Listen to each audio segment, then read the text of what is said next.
नमस्ते बच्चों, बालाजी क्लासेज में एक बार फिर से आपका स्वागत है। आज हम एक अगले चैप्टर को लेकर प्रस्तुत हूँ जो कि बिहार बोर्ड के लिए बहुत ही इम्पोर्टेंट चैप्टर है जो द्विघात द्विघात समीकरण का चैप्टर हम कहते हैं उसको।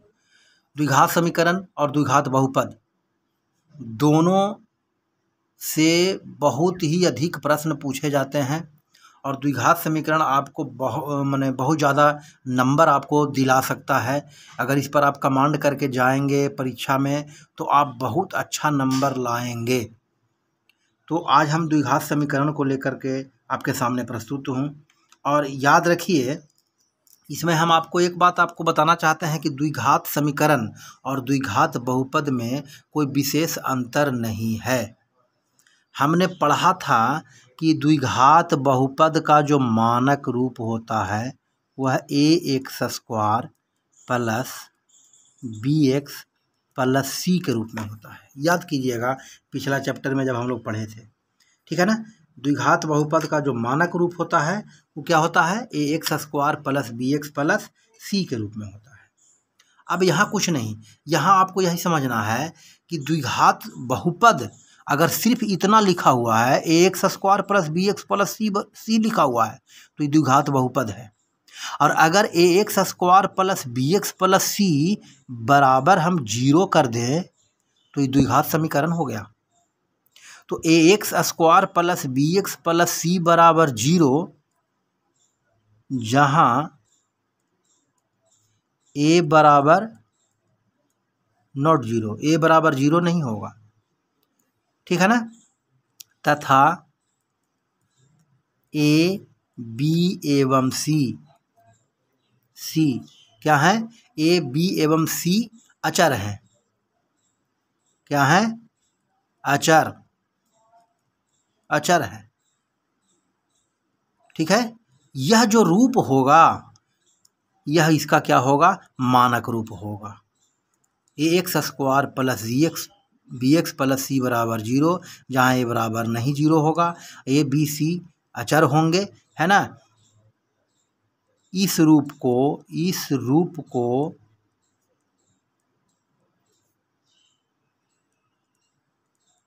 द्विघात समीकरण का मानक रूप कहते हैं। यह द्विघात समीकरण का मानक रूप है। तो फिर से हम आपको बोल रहे हैं कि द्विघात समीकरण और द्विघात बहुपद दोनों चैप्टर को अगर आप जोड़ करके चलेंगे तो इसको समझने में ज़्यादा परेशानी आपको नहीं होगा, क्योंकि द्विघात बहुपद हम आपको बता चुके थे कि द्विघात बहुपद का पहचान हम कैसे करेंगे। द्विघात बहुपद में भी बताया गया था कि x का जो पावर होगा वो हमेशा क्या होगा, पूर्ण संख्या में होगा। यहाँ भी कंडीशन वही है, x का पावर हमेशा पूर्ण संख्या में होगा। कभी भी x का पावर माइनस में नहीं होगा, कभी भी x का पावर आपका भिन्न में नहीं होगा, ठीक है ना। तो इसको ध्यान में रखना है। जैसे हम यहाँ पर अगर लिख दें कि एक क्वेश्चन लिख दें हम आपको, एक क्वेश्चन अपना ये है 3x² माइनस x प्लस 4 बराबर 0, ठीक है। एक क्वेश्चन यह है। दूसरा है कि x प्लस 1/x बराबर 0। तीसरा क्वेश्चन है कि x प्लस 1/4 बराबर 1/x जोड़ x। और चौथा क्वेश्चन है आपका कि 3x² माइनस 6√x प्लस 5 बराबर 0। अब आपसे यह क्वेश्चन पूछ दे कि क्या ये तीनों के तीनों द्विघात समीकरण हैं या नहीं, तो ऐसी स्थिति में आप कैसे इसको बताएंगे कि क्या ये द्विघात समीकरण है या नहीं है। तो इसके लिए हम हमें क्या देखना होगा पहले, अगर हम ऐसा ही इसको देख करके हम अगर चाहें कि बना लें तो इसमें थोड़ा सा हमको कठिनाई होगा, लेकिन इसको हम समझें। पहला समीकरण को अगर हम देख लें कि 3x² - x + 4, यह जो है इस रूप में है, जो सामने नज़र आ रहा है ax² + bx + c के रूप में है। इसमें देख लीजिए x का पावर यहाँ 2 है, यहाँ x का पावर 1 है, यहाँ x का पावर 0 है, तो यह क्या होगा, यह द्विघात समीकरण होगा। ठीक है। उसी प्रकार से अभी ये दोनों का निर्णय हम नहीं ले सकते हैं बिना हल किए हुए, लेकिन इसका निर्णय ले सकते हैं कि यहाँ देखिए x का जो पावर होगा, ये एक √x में है तो इसको 6x के पावर 1/2 लिखा जाएगा, है ना। यहाँ 3x² - 6x के पावर 1/2 और जोड़ 5 हो जाएगा। तो ऐसी स्थिति में क्या होगा, ये द्विघात समीकरण नहीं होगा, इसको द्विघात समीकरण नहीं कहेंगे हम, कि नहीं है। अब दूसरा को अगर हम देखें, दूसरा को कि x + 1/x बराबर क्या है, 0 है। एलसीएम लेंगे तो क्या हो जाएगा, x नीचे में क्या है, 1 है, तो x से x में गुना होगा, क्या हो जाएगा, x²। x से x में भाग देंगे तो 1 आएगा, 1 में 1 से गुना करेंगे तो 1 होगा, बराबर क्या है, 0। अब तिरछी गुना करेंगे तो x² जोड़े 1 बराबर x में 0 से गुना करेंगे तो 0 हो जाएगा। अब ये देखिए ये क्या है, ये ax² + bx + c बराबर 0 के रूप में है कि नहीं। यहाँ पर क्या हो गया है, यहाँ b बराबर 0 है। बताया गया था ऊपर कि a बराबर 0 नहीं होना चाहिए, b बराबर 0 हो सकता है, b बराबर 0 हो सकता है, इसलिए ये द्विघात समीकरण है। ठीक है ना, ये द्विघात समीकरण है। उसी प्रकार से तीसरा क्वेश्चन को भी अगर हम देखते हैं तो x + 1/4 बराबर 1/x + x। अब इसको भी हम लोग हल करें तो x + 1/4 = यहाँ पर बराबर हो जाएगा, तो क्या हो जाएगा, x एलसीएम हो जाएगा, 1 जोड़ x² हो गया। अब क्या होगा, क्रॉस गुना। अब जब क्रॉस गुना करेंगे तो ध्यान दीजिए, 4 में 1 से गुना करेंगे तो 4, जोड़ 4 में x² से गुना करेंगे 4x², यहाँ से गुना होगा तो बराबर x² हो गया, x में 1 से गुना करेंगे तो x हो गया, तो 4x²। अब x² को इस तरफ लाएंगे तो -x², ये +x बराबर के दूसरे तरफ आएगा तो -x, और जोड़ 4 बराबर क्या हो गया, 0। इधर से दोनों उठ करके बराबर की इसलिए दूसरे तरफ आ गया, तो दूसरे तरफ क्या बचा, 0 बच गया। अब देखिए 3x² - x + 4 बराबर क्या हो गया, 0। तो इसको हम बोलेंगे क्या है, द्विघात समीकरण है। समझ में आ रहा है। तो इस तरह से हम लोग को निर्णय लेना पड़ेगा। आपको परीक्षा में पूछ भी सकता है, ऑब्जेक्टिव प्रश्न में 2, 3, 4 ऑब्जेक्टिव दे देगा कि निम्नलिखित में से कौन सा द्विघात समीकरण है, या निम्नलिखित से कौन सा द्विघात समीकरण नहीं है। जैसे इसी क्वेश्चन को दे देता तो नहीं है तो इसमें लगेगा। ऑप्शन नंबर 4 में हम भर के आ जाते कि ये द्विघात समीकरण नहीं है, बाकी तीनों है। ठीक है ना। तो इस तरह का क्वेश्चन आपको इस प्रश्न में, इस चैप्टर में पूछेगा। अब हम लोग आगे चलते हैं इसको लेकर के कि द्विघात समीकरण होते कितने प्रकार के हैं। ठीक है ना, द्विघात समीकरण कितने प्रकार के होते हैं। तो यहाँ पर द्विघात समीकरण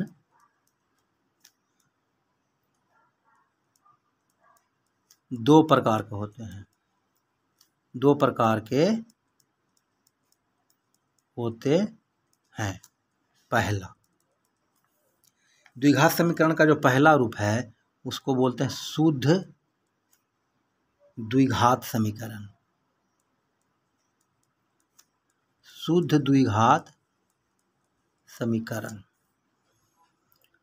अब यहाँ पर ध्यान दीजिए, शुद्ध द्विघात समीकरण जो है उसका जो रूप होता है वह ax² + c बराबर 0 के रूप में होता है। ax² + c बराबर 0, यानी यहाँ b बराबर 0 होता है। अभी हम लोगों ने 4 क्वेश्चन यहाँ पर लिया था, देख लेते हैं हम लोग पीछे पलट के।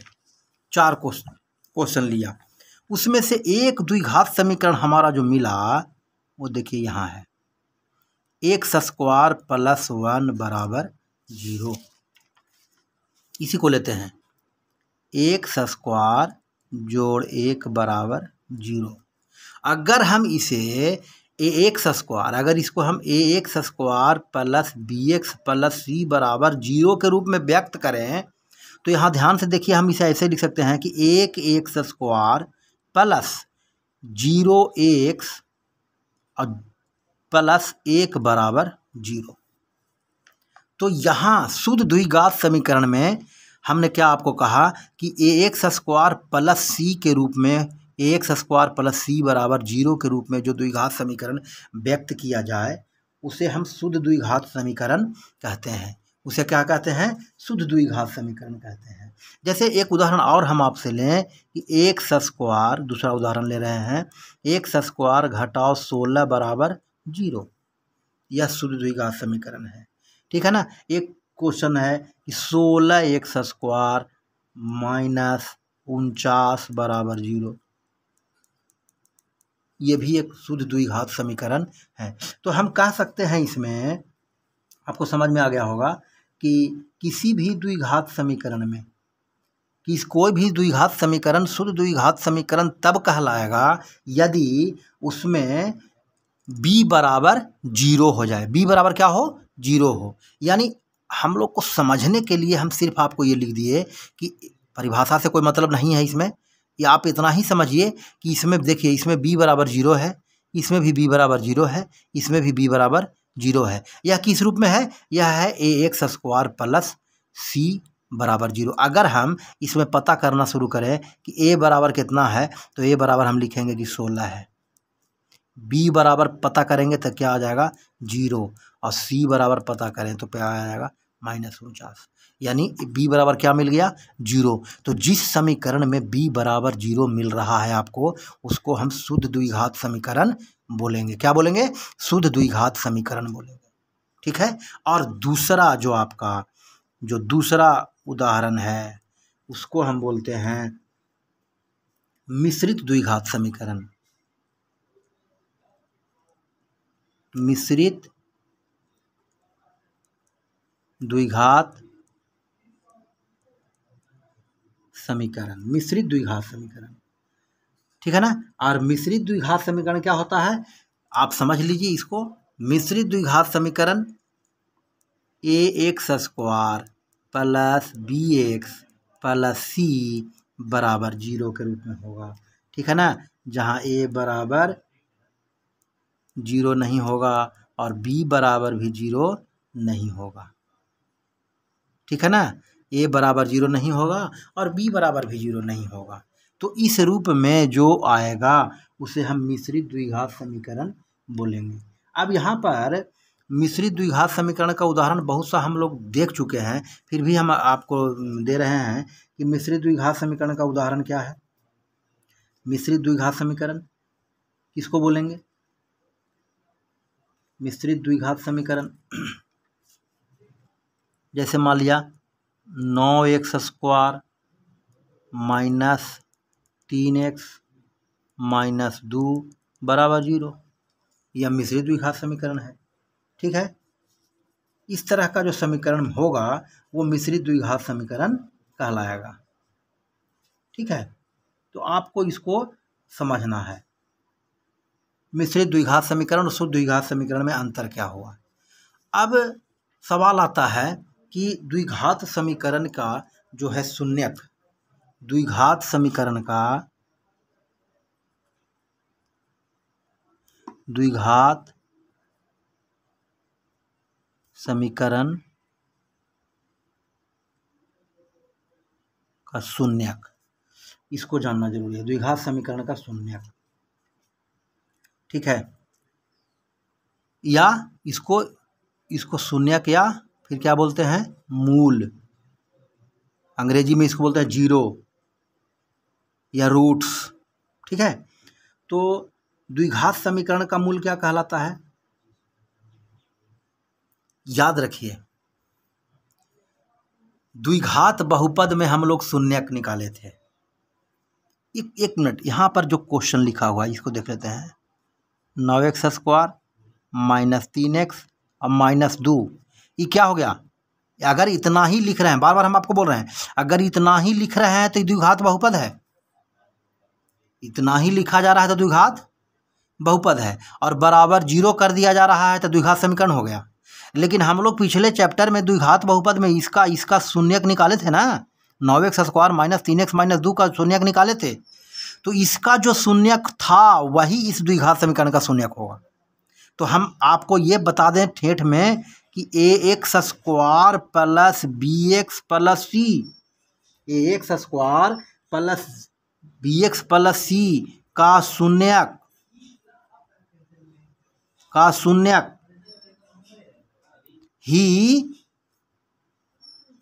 शून्यक ही द्विघात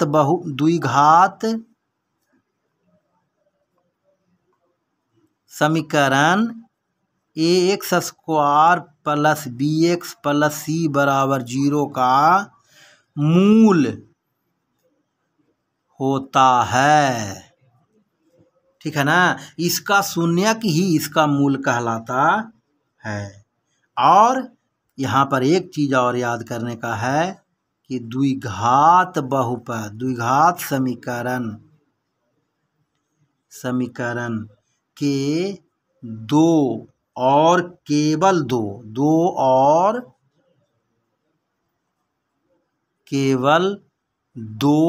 मूल होते हैं। केवल 2 मूल होते हैं, याद रखना है। द्विघात समीकरण के 2 ही मूल होते हैं, न 2 से कम और न 2 से अधिक। ठीक है, केवल 2 मूल होंगे और उन दोनों मूल को क्या बोलते हैं? एक को अल्फा और एक को क्या बोलते हैं? बीटा। अमूमन अल्फा और बीटा कहा जाता है।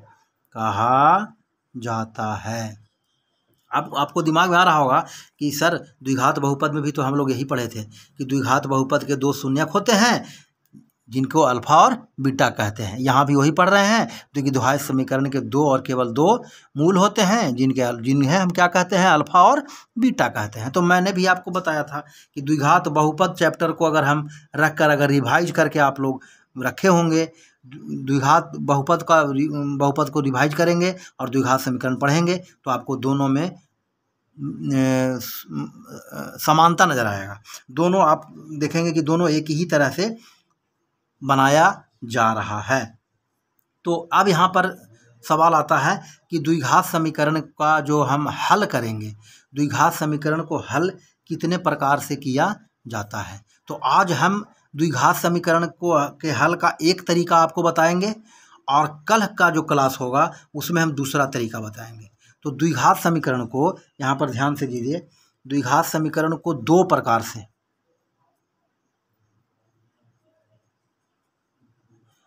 द्विघात समीकरण को 2 प्रकार से हल किया जाता है। 2 प्रकार से हल किया जाता है। कौन कौन? 1 नंबर कौन और 2 नंबर कौन? तो पहला जो है वो क्या होता है? गुणनखंड विधि से। पहला क्या होता है?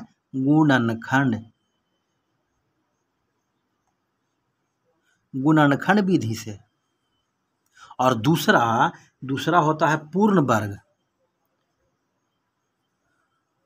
वर्ग बना करके, या इसको वर्ग पूर्ण भी बोलेंगे, वर्ग पूर्ण करके या पूर्ण वर्ग करके। तो आज हम पढ़ेंगे गुणनखंड विधि से। गुणनखंड विधि से कैसे हम हल करेंगे, इसको कैसे शून्यक निकालेंगे। ठीक है, पहला क्वेश्चन लेते हैं। पहला क्वेश्चन आपका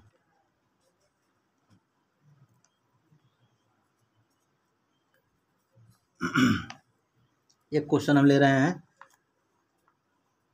जो है x² - 3x - 10 = 0 का मूल ज्ञात करें। ठीक है, अब इसको देखिए,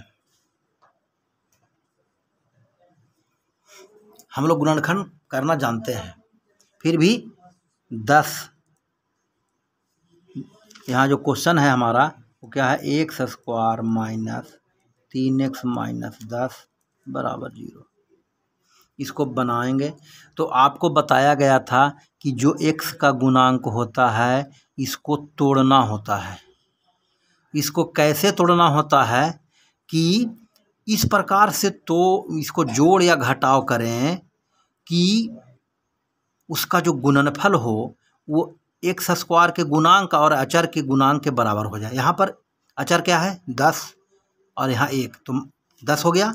अब इसको तोड़ेंगे। अब याद करिए, अगर 5 से 2 घटा दिया जाए तो कितना आएगा, 3 आएगा। अब 5 में 2 से गुना किया जाएगा 10 आएगा। लेकिन ध्यान देना, यहाँ क्या है, यहाँ -10 है, यहाँ -10 है। वैसी स्थिति में ध्यान रखिए 5 यानी यहाँ -5 हम कर दें, -5 और 2 को जोड़ दिया जाए तो कितना आएगा, ध्यान रखिए, -5 और 2 को जोड़ा जाए तो -3 आ रहा है कि नहीं आ रहा है, यहाँ -3 है। -5 और 2 को जोड़ दें तो -3 आ गया, और -5 और 2 को गुना कर दें तो -10 आ गया। यही आपको सीखना है, यही विधि सीखना है आपको गुणनखंड करने के लिए। अगर आप इसको माइंड में बसा लिए तो आपको गुणनखंड करना बहुत आसान होगा और द्विघात समीकरण आपके लिए बहुत ही आसान हो जाएगा, बहुत आसान। तो इसको हम लोग क्या लिखेंगे, x square minus 5x plus 2x, -5x और 2x -10 बराबर 0। इन दोनों में कॉमन क्या होगा, x कॉमन होगा, है कि नहीं। तो यहाँ पर क्या हो जाएगा x और यहाँ -5 हो जाएगा। इन दोनों में देखिए, यहाँ 2 है, यहाँ 5 गुने 2 भी होगा तो 10 होगा, तो +2 कॉमन ले लेंगे तो x -5 बराबर 0। अब ध्यान दीजिए, x -5 दोनों जगह हो गया, तो x -5 कॉमन, और बाहर में क्या है, x + 2 है बराबर 0। अब सुनिए, यहाँ पर द्विघात बहुपद जब बनाते थे तो गुणनखंड निकालने के बाद 0 माना जाता था, लेकिन यहाँ मानने की आवश्यकता नहीं है, यहाँ दिया हुआ है। तो x -5 गुने x + 2 बराबर 0 कब होगा, यह तब होगा जब या तो x -5 बराबर 0 हो या x + 2 बराबर 0 हो। दोनों में से कोई एक 0 होगा तभी तो गुणनफल 0 होगा। तो यहाँ लिखेंगे x -5 बराबर 0, तो x बराबर क्या होगा 5, x + 2 बराबर 0, तो x बराबर क्या -2, यानी x का मान क्या निकला 5 और -2। ये हमारा 5 और -2 जो है इसका क्या निकल गया, हमारा मूल निकल गया, ठीक है ना। अब इसमें हम लोग किसी को क्या करें, किसी को अल्फा मान सकते हैं, किसी को बीटा मान सकते हैं। समझ में आ रहा है। एक क्वेश्चन और हम आपसे ले रहे हैं जो कि समझने के लिए, √2 x स्क्वायर जोड़ 7x जोड़ बराबर 0 है ना। यहाँ ध्यान दीजिए, एक्स स्क्वायर का गुणांक कितना है, √2, और यहाँ 5 √2। दिमाग लगाइए थोड़ा सा, 5 √2 में अगर √2 से गुना करें तो क्या मिलेगा, 5 गुने 2 यानी 10 मिल गया। अब 10 को अगर हम तोड़ेंगे तो 2 और 5 मिलेगा, तो 5 और 2 को जोड़ेंगे तब क्या मिल जाएगा, +7 मिलेगा कि नहीं मिलेगा। √2 में √2 से गुना किया 2 आया, समझने की चीज़ है। 5 √2 गुने √2, तो √2 में √2 से गुना करेंगे 2 होगा, 5 दूनी 10, 10 को तोड़े 2 5, अब 5 और 2 जोड़ेंगे तो 7। अब यहाँ पर हम लोग बनावे इसको, √2 x स्क्वायर जोड़ 2x जोड़ 5x जोड़ 5 √2 बराबर 0। ठीक है। अब इसको देखिए, इन दोनों में कॉमन क्या है, पकड़िएगा इन दोनों में कॉमन को, ध्यान से देखिए।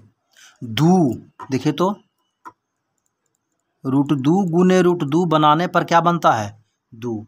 इसका मतलब कि इन दोनों में यहाँ एक्स भी शामिल है, एक्स भी शामिल है, यहाँ रूट दू है तो यहाँ भी एक रूट दू है, क्योंकि रूट दू गुने रूट दू बराबर क्या होगा, दू होगा। तो ऐसी स्थिति में समझ रहे हैं ना, रूट दू गुने रूट दू बराबर दू, इसका मतलब कि रूट दू यहाँ भी है, तो रूट दू और एक्स कॉमन ले लिया, क्या बचा यहाँ, एक्स प्लस रूट दू, जोड़, इन दोनों में देखिए, इन दोनों में कॉमन क्या हो जाएगा, 5, एक्स जोड़ रूट दू बराबर 0। अब एक्स प्लस रूट दू यहाँ बराबर 0। अब इन दोनों का गुणनफल 0 है तो एक्स प्लस रूट दू बराबर भी 0 हो सकता है, तो एक्स बराबर माइनस रूट दू, और रूट दू एक्स प्लस 5 बराबर भी 0 हो सकता है, तो रूट दू एक्स बराबर -5, बराबर की सब जगह तो माइनस हो जाएगा, तो एक्स बराबर -5 बटा रूट दू। तो इस तरह से एक्स बराबर क्या आया, माइनस रूट दू और -5 बटा रूट दू, ये आपका मूल प्राप्त हो गया। ये हमारा क्या मिला, मूल मिला, जिसमें किसी को भी हम अल्फा और किसी को भी बीटा हम मान सकते हैं। तो आज की कक्षा में हम लोगों ने पढ़ा कि गुणनखंड कर कर के और कैसे हम मूल ज्ञात करेंगे। अगला जो हमारा क्लास होगा उसमें हम लोग चर्चा करेंगे पूर्ण वर्ग बनाकर कैसे हम शून्य के मूल ज्ञात कर सकते हैं। ठीक है, तो एक बार फिर से हम थोड़ा सा रिवाइज करते हुए आपको ये बता दें कि हम लोगों ने जब पढ़ा वो द्विघात समीकरण पढ़ा। द्विघात समीकरण का जो मानक रूप होगा वो ax² plus bx plus c के रूप में होगा। a बराबर 0 नहीं होगा, a और b c क्या होंगे, अचर होंगे, है ना। उसमें हम लोगों ने उदाहरण यहाँ पर देख करके समझा कि कैसे कैसे हम प्राप्त करेंगे कि कौन सा द्विघात समीकरण है और कौन द्विघात समीकरण नहीं है। ठीक है, उसके बाद हम लोग ये देखें कि द्विघात समीकरण का जो प्रकार है 2 प्रकार का होता है, एक शुद्ध द्विघात समीकरण और एक मिश्रित द्विघात समीकरण। शुद्ध द्विघात समीकरण में ax² प्लस c बराबर 0 के रूप में होगा, यानी शुद्ध द्विघात समीकरण में b बराबर 0 होगा, और मिश्रित द्विघात समीकरण में a बराबर तो 0 कभी होना ही नहीं है, यहाँ b बराबर भी 0 नहीं होगा, इसको हम मिश्रित द्विघात समीकरण बोलेंगे, है ना। और इसके कितने शून्यक होते हैं, इसके 2 मूल होंगे, 2 रूट्स होंगे, और एक को हम अल्फा बोलेंगे और एक को बीटा बोलेंगे। इसको 2 प्रकार से हल करते हैं हम लोग, गुणनखंड विधि से और एक पूर्ण वर्ग करके। तो गुणनखंड विधि से हमने आज समझा कि कैसे हम मूल ज्ञात करेंगे। अगला कक्षा में हम लोग देखेंगे कि कैसे हम लोग पूर्ण वर्ग करके हम लोग ये इसका हल करते हैं। आज की कक्षा इतना ही, धन्यवाद। आपको ज़रूर पसंद आ रहा होगा मेरा क्लास, इसको शेयर, सब्सक्राइब और लाइक ज़रूर कीजिएगा। धन्यवाद।